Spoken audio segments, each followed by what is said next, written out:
Okay. All right, well, I am Sergeant Joe Nickerson with Casper Police Department. I was invited here by Scott to talk about burglary and keeping our homes safe. It's really, it's honestly just a lot of common sense. I probably won't tell you anything new today, but what we find is that, and maybe you found this in your life, common sense isn't always that common, but we tend to take things for granted. For one, people feel safe in Casper, which I'm glad people feel safe, but as our population is booming, energy business is doing really good. We're growing really fast. I don't know if you saw on one of the national publications, they listed Casper as the 11th fastest growing city in the nation. So we have a lot of people coming here, and with that is more money, but then also we have more criminals who they prey on that. There's good economy here, there's money here, let's sell our illegal products and things like that. With that comes our drug addiction problems and things like that. In our community, we don't have, I can say honestly, we don't have a problem with violent persons crimes against strangers. So we don't have muggings of just random strangers, we don't have home invasions. The few rare cases of those we do have are what we call the doper on doper crime, where it's someone owes someone a drug debt or something like that. Most of our persons crime, as far as homicides and aggravated assaults, they're usually either domestic related or drug and alcohol related. So we are still a pretty safe city in that sense. But we do see burglary from time to time, particularly, again, like I said, with the drug debts. If someone owes some money for drugs and they really need to, they're addicted, bad, need a fix, they'll go start going through people's houses. The common factor we typically see in these burglaries is our common sense issues, just unlocked doors and unlocked windows. So these aren't like, they're not ramming down the front door with a pickup truck. They're just walking through a neighborhood looking for an empty house and trying the door handles. Unfortunately, in our community, because people feel safe, they find a lot of unlocked door handles. So when we do have these rashes of burglaries, we get quite a few in a row because they just find several houses unlocked. So that's the biggest thing we tell people, is just lock everything up. When you're inside, keep it locked to keep you safe. Anytime, even if you're going to the store for 10 minutes, lock that door when you leave, because you never know if some suspect or somebody's watching the house and they see you leave and go to the store and they want to run in and take your TV or jewelry or whatever. I brought some handouts, which I'll leave. One of them is one that we actually put together, the Casper PD, kind of customized.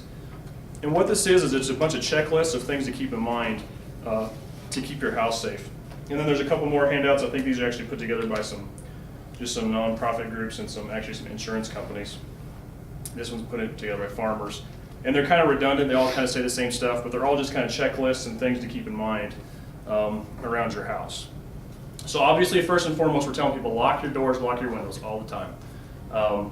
After that, this is kind of mean to say, because some criminals really they have addiction problems and they just need help, and they're good people, they're having a rough go of it.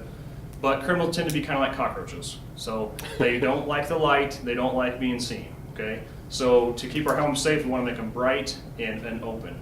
So a lot of us, we don't have a lot of trees in Casper, so a lot of us like the landscaping, and some people spend big bucks to put in trees and bushes, and that's all wonderful. But you don't want your house so shrouded in trees and bushes that someone could sneak in behind that stuff and not be seen from the street. One of the biggest safety concerns for a house is what we call natural surveillance. Natural surveillance is just what you can see with your eyes.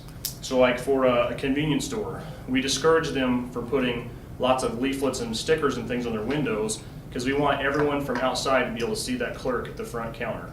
Because if a bad guy knows everyone out driving by on the street or getting gas can see the front counter, they're going to be less likely to try to rob them because they know people are watching. So it's the same thing with our homes. If a bad guy knows if he's trying to get into your window, everyone driving by the street can see him, he's going to be less likely to do it if he can go down the street where he can hide behind some bushes and get in the window. So you want to not have shrubbery up higher than the window. You want to keep it below the windowsill. Same with trees. You want to trim your tree branches so they're up high. So they kind of rule is 7 feet. You don't want any branches below 7 feet right in front of your house. So there's a clear, open view of your house so that anybody driving by the street can see if there's something going on. And then lighting, of course. The more lighting, the better. I like to sleep when it's really dark. I like to have my windows all covered and all the lights out. Me too. But unfortunately, the darker the house, the more inviting it is to some criminals. So, and particularly because the criminals we're dealing with in Casper, they're going to break into your house. They're not the cat burglars you see in the movies. These aren't professional criminals. They're going to make their own key for your door and slip in. They're in the middle of the night. These are guys that are just looking for quick opportunities to score some easy money. They want to find stuff they can take out of your house quick and sell at the pawn shop to get some cash to go buy more drugs. So they're going to want to be in and out quick. So they're looking to not be seen, and they're looking for little resistance. So anything you can do to slow them down. We recommend motion lights because if they're approaching your house, the light turns on, and you never know, was that a motion light or is there someone in the house and they saw me? You know, it's just hard to tell. Another thing we recommend is lights on timers. And you can buy just aftermarket timers. You can plug in outdoor lights or even a lamp in the front window of your house in the living room. We do encourage people, though, if you get a timer, to mix it up from time to time. Don't have it always turn on from 8:30 to 10:30 at night and then turn off.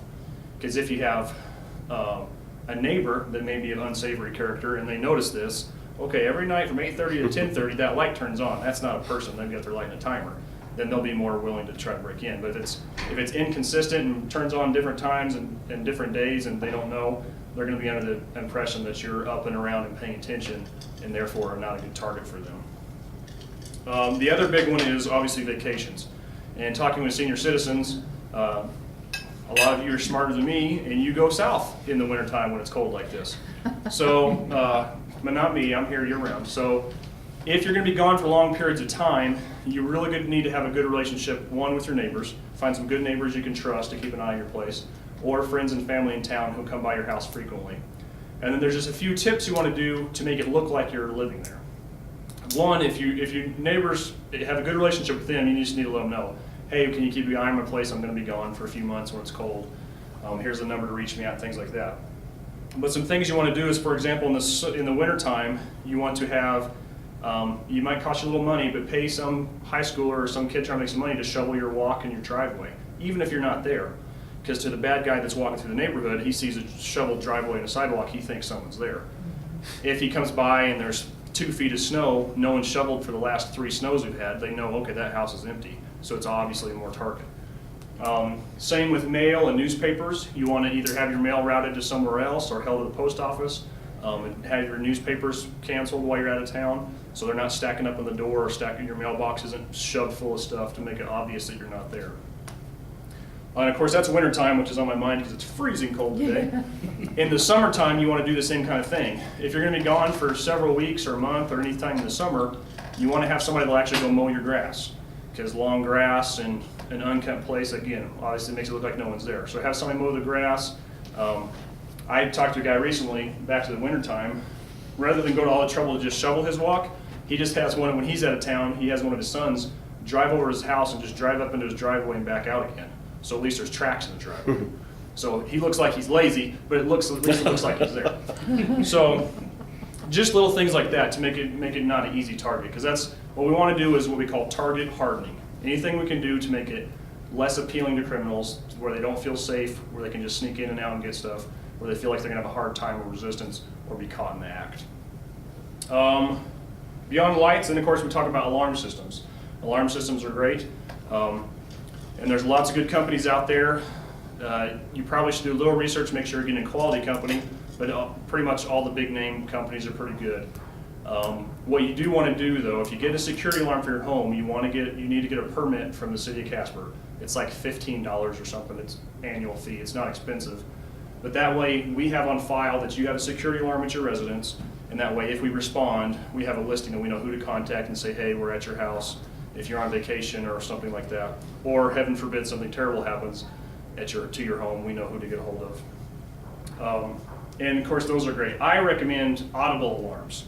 A lot of people for their house alarms, they like the silent ones that go to an alarm company, and the alarm company calls us and we go check it out.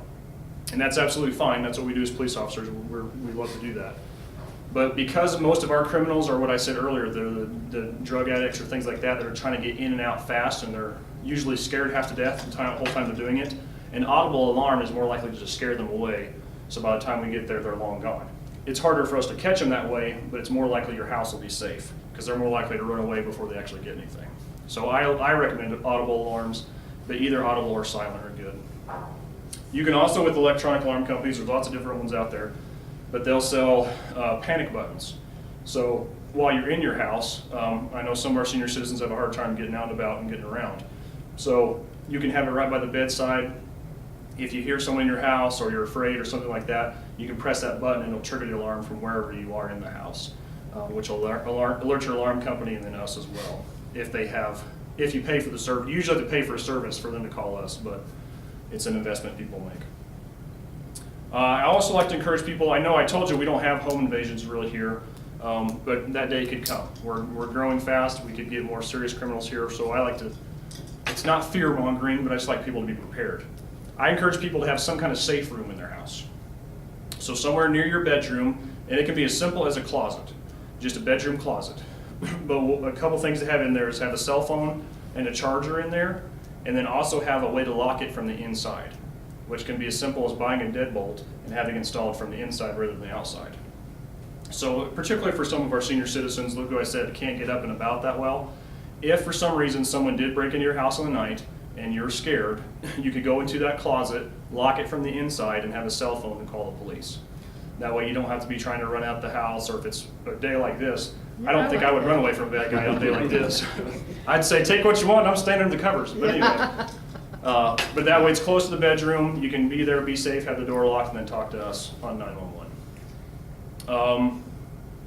Yeah, that's kind of a lot in a nutshell, but that's really a lot of the basics of keeping. One of these. Yeah, what does that do? This one of them life alerts. Life alerts. So life alerts great too, because then you're running right away. You got, I'm guessing there's a speaker or something, or it sends them a signal and. It's in the house. Yep.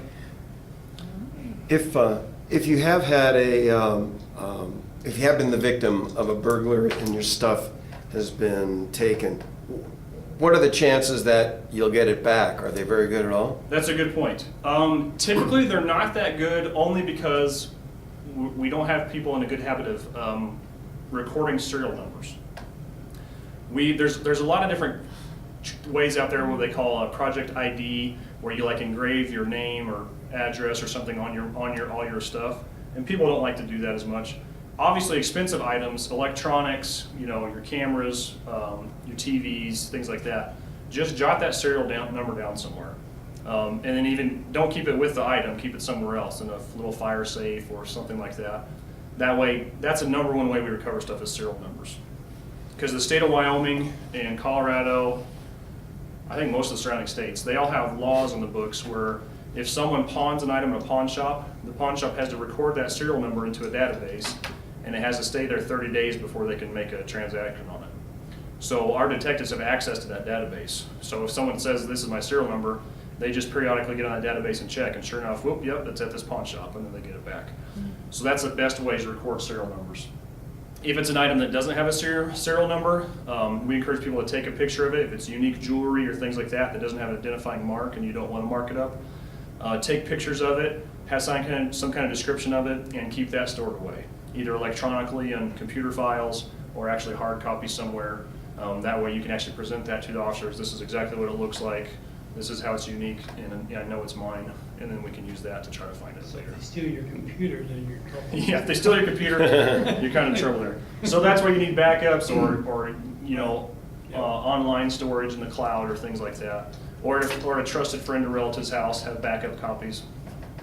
And that reminds me of safes. There's two different types of safes. There's fire safes and then there's security safes. A security safe is something typically bolted to the wall or floor or both that's hard to get out. And it's typically where people will keep like their guns or things like our jewelry. That's just to keep bad guys out. Then there's fire safes, which have lots of insulation and they're rated to withstand fire. And that's where a lot of people keep like their paper documents, birth certificates, social security cards, things like that. What we tell people is if you're going to use either one, a fire safe or a burglary safe or both, you want to make sure you know what the safe is for your application. If you're wanting to keep papers and things in there, you don't want to always put that in your gun safe because some of the gun safes aren't rated for that high a fire. So while the guns might be okay, if the fire gets really hot, paper burns at a much lower temperature than wood or obviously metal. So you want to make sure the safe you're keeping your paper documents in is rated for a high temperature for an extended period of time. The problem is there's not a lot of safes that do both. A lot of the fire safes that are rated for high fire for long time periods aren't that structurally sound, or they're actually easier to break into than a burglary safe. You can get both. They make safes that do both, but they're extremely expensive. So just pay attention to what you're getting when you look at safes. So if it's a fire safe or a burglary safe, and what you're using it for. And then, obviously, if you have a household safe, don't tell people you have a household safe. And again, this comes back to where I'm glad people in Casper feel safe. That's my job, is to make you feel safe, so I'm glad. But we have a lot of people who still feel like Casper's just a small town, and so they don't take these extra precautions. And one thing you have to remember is friends and relatives, they can have trouble too. You might have a close friend or relative that maybe has a drug addiction or something like that you don't need to know about. And so even if they don't steal from you, they might accidentally tell someone else, well, yeah, I know they have a safe, it's in this bedroom, and that could lead to someone getting in your house and get there. So if you have a safe, don't let people know, keep that to yourself, or maybe just a really trusted, close relative, and so you're not an easy target there. What do you think of the little window alarms like they sell at Home Depot or Menards or someplace like that? Yeah, I'm a big proponent, like I said earlier, anything that slows down or deters. So even like the ones that just make like a audible noise, yeah, because then if the window pops open, it's going to make a loud whistle or alarm noise, and it's going to, like I said, the guys who are trying to get in and out fast, that's going to scare them. They're going to give up and run away because they're not going to risk it, is the hope. Or at the very least, it's going to alert you someone's getting in the window, or your neighbors, or your dog. If you have a dog, dogs are good too. Dogs are good. The dog barking, you know, somebody messing around. Yeah. Then he's right through the front road. Yep. What's the best way to secure a window or to secure a door? Obviously, for your exterior of your house, you want quality things. We see some residences in town, unfortunately, they actually have like cheaper interior doors as their exterior door, which can get kicked right in. So you want a good commercial door that's solid wood or a metal frame. One of the biggest things to check is the latch catch. A lot of times when they're throwing these homes up fast, which is something we have here in Casper because they're building homes so fast, they're not putting the high quality stuff in. So if you have a deadbolt in your door, it should go in at least an inch into the jamb, and then also that striker plate should have 3-inch screws. A lot of these companies are just using little 1/2-inch screws to just put that in real quick, and it comes with the door that way. It only takes a few minutes and a couple bucks to go to the hardware store, buy 3-inch screws, take out those short ones and stick in 3-inch screws, because that's going to keep that latch plate actually attached all the way to the door jamb and be much harder to kick in. Obviously, you're going to still be able to get into it if you rammed it with, we have tools to break into doors as police officers, so if a bad guy had one of those, he'll still get through it. But for, like I said, the quick criminal is trying to get in and out, he's not going to be able to kick that in very easily, so it's going to slow him down. With windows, obviously keep those locked, but some of the windows just have a little flimsy lock on it. So you can either do it yourself or professionally have the actual windows that we call pinned, where you actually drill a hole into the window frame and stick a pin in there in between the window and the frame so it can't be moved. Glass sliding doors, you can make your own, just cut a broomstick and stick it down there in that track so the door can't be manipulated at all. You also want to either check yourself or have someone check for you on sliding doors if they're on rollers to make sure that they're adjusted right so they can't just be picked up off that roller and taken out of the frame. Some sliding glass doors, you'd be surprised, just with 2 hands, if you get a little upward pressure, it'll pop right off the rails and they can push it right in. So you want to make sure that the adjustments are tight so they can't be manipulated. But for the most part, they're just looking for something that's Yes. unlocked that they can get in and get out with. Yep, the majority of when we have just innocent people who are burglarized by random people they don't know, that's typically it. They found an unlocked door, unlocked window, and got in. Or they kicked the door in at a house they believe was vacant. So we don't have burglars sneaking into houses in the middle of the night and things like that. And also a common misconception is just that. A lot of people think most burglaries happen at night. Over 70% of burglaries happen during the day, because that's when criminals assume that you're at work or somewhere else and they can get into your house safe. They like the dark to hide, but most of our criminals here in Casper don't like sneaking around in houses because they assume everyone in Wyoming is armed. So they're more likely to sneak in the daytime thinking you're at work or sort of school or somewhere. And then they probably watch your vehicle, see, make sure which would move, like getting in Yep. an apartment building like I did. Yeah, yeah, that's a good point. Keep an eye on vehicles, and that's another thing. Maybe move your car into a different space from time to time. Like I have a car I leave on my street all the time, but sometimes I'll move in the driveway and kind of mix up my rotation so they don't just because I have a work car, and plus my private car. Yeah. So sometimes I'll switch them up so they don't think, oh, he's at work because his work car's gone and his private car hasn't moved. So you want to change that up from time to time. Pets are always good. Dogs that bark, even if it's not an aggressive dog, just a dog that barks, anything to make noise and arouse suspicion. And then, of course, it is Wyoming, so everyone asks about guns. We are big believers in the Second Amendment here in Wyoming, so if you choose to have a firearm in your home, by all means, that's your right. We do obviously encourage everyone, if you're going to carry a firearm, get some training and practice with it. And then if there is someone in your home or you feel threatened, we encourage people, if at all possible, call 911. Doesn't mean you don't defend yourself, but call 911 so we can hear what's going on. Even if you're too scared to say anything, if you have the line open, our dispatch can hear what's going on in the background, and it gives our officers who are coming to your house a better idea what's going on when we get there. All right? They won't be walking into a blind spot. Yeah. What's an average response time in Casper? Our priority one responses, which is our emergency calls, we always have to be under 5 minutes. Right now, we're between the 3 and 4 minute range from anywhere in town is our average. So we feel that's pretty good for us, but when you're in a dangerous situation, 3 minutes is forever. So it's just something to keep in mind. We can pretty much guarantee we'll get to your house in under 5, but right now we're averaging about 3 to 4. Okay. All right. Thank you. Thank you guys.